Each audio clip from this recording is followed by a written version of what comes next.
जिंदाबाद। कमरेड खैतान दासगुप्ता গ্রেপ্তার করে এলাকার সাথে পুলিশ মন্ত্রী জবাব দাও। কমরেড খৈতান দাসগুপ্তা গ্রেপ্তার করে এলাকার সাথে পুলিশ তৃণমূলের পুলিশ তুমি জেনে রাখো আমরা মামলা করে বামপন্থী আন্দোলন দমন করা যায়। আরজিকর মেডিকেল হাসপাতালে নৃশংসভাবে হত্যার বিরুদ্ধে আন্দোলনের অন্যতম নেতৃত্ব ও বামপন্থী যুব সংগঠন ডিওয়াইএফআই পশ্চিমবঙ্গ রাজ্য কমিটির মুখপত্র যুবশক্তি পত্রিকার সম্পাদক কমরেড কলতান দাশগুপ্তর গ্রেপ্তারের বিরুদ্ধে ও নিঃশর্ত মুক্তির দাবিতে ডিওয়াইএফআই নবদ্বীপ লোকাল কমিটির উদ্যোগে বিক্ষোভ মিছিল ও নবদ্বীপ থানার সামনে বিক্ষোভ দেখানো হয়। বিক্ষোভ মিছিলে তেঘড়িপাড়া বাজার থেকে শুরু হয়ে মণিপুর রোড, দেয়ারাপাড়া, দণ্ডপানিতলা মোড়, ফাঁসিতলা মোড়, মতিয়ারবাঁধ, বউবাজার হয়ে নবদ্বীপ থানার সামনে বিক্ষোভ দেখানো হয়।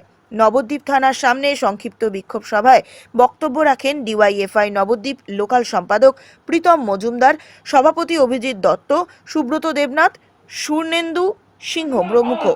সভাপতিত্ব করেন মানিক হালদার। বক্তব্যে এই দিন নেতৃত্ব দাবি করেন নাগরিক আন্দোলনকে তৃণমূলের প্রশাসন ভয় পাচ্ছে, এই ভয় থেকেই আন্দোলন ভাঙার জন্যই চক্রান্ত করেছে, তার জন্যই কমরেড কলতান দাশগুপ্তর গ্রেপ্তারি। কমরেড কলতান দাশগুপ্ত নিঃশর্ত মুক্তি না পাওয়া পর্যন্ত এই লড়াই চলবে।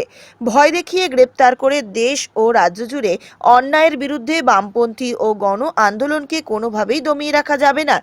এদিনের বিক্ষোভ মিছিলের শুরুতেই বামপন্থী আন্দোলনের শীর্ষ নেতা তথা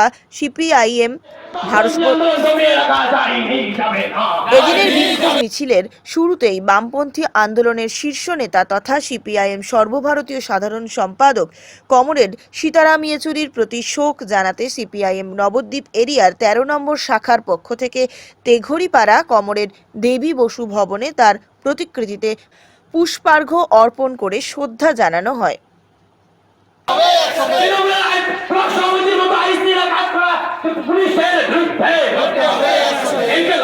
পুলিশ তুমি জেনে রাখো হামলা করে সিপিএমকে দমিয়ে রাখা যায়নি, যাবে না। এই ব্রিটিশ পারেনি। ইনকিলাব জিন্দাবাদ। এই সিপিআইএম জিন্দাবাদ। এই পুলিশ তুমি জেনে রাখো হামলা করে বামপন্থী আন্দোলন দমিয়ে রাখা যায়নি, যাবে না। আমরা সিপিআইএম আমরা পার্টির পক্ষ থেকে আমরা বলতে চাই এভাবে দমানো যাবে না। কবে সুব্রত স্লোগান দিচ্ছিল যে দেশের বুকে আমাদের সারা পৃথিবীর বুকে যতজন শাসক নেমে এসেছে নাগরিক আন্দোলনকে দমন করার চেষ্টা করেছে সন্দেহবেলা, আর সঙ্গে সঙ্গে আমাদের রাজ্যের প্রশাসন তারা নেমে পড়ছে কুণাল ঘোষ, যাকে মানুষের পর্যায়ে ফেলা যায় না। এই রাজ্যের সাধারণ মানুষ নাগরিকরা এদেরকে মানুষ বলে মনে করে না। আর তার কথাতে এই রাজ্যের প্রশাসন, এই রাজ্যের পুলিশ মন্ত্রী তারা পরিচালিত হচ্ছে। আমরা পরিষ্কার করে বলতে চাই আমাদের নেতা যুব আন্দোলনের নেতা কমরেড কলতান দাশগুপ্ত, তাকে আজকে সকালবেলা যেভাবে গ্রেপ্তার করা হলো, সারা রাত আর গতকাল লালবাজারে এই রাজ্যের প্রশাসনের বিরুদ্ধে আন্দোলনরত যে কমরেডরা ছিল তার সঙ্গে সারা রাত কমরেড কলতান দাশগুপ্ত তিলোত্তমার বিচার চেয়ে আন্দোলনের মধ্যে ছিল। আর আজকে সকালবেলা তাকে গ্রেপ্তার করা হয়েছে।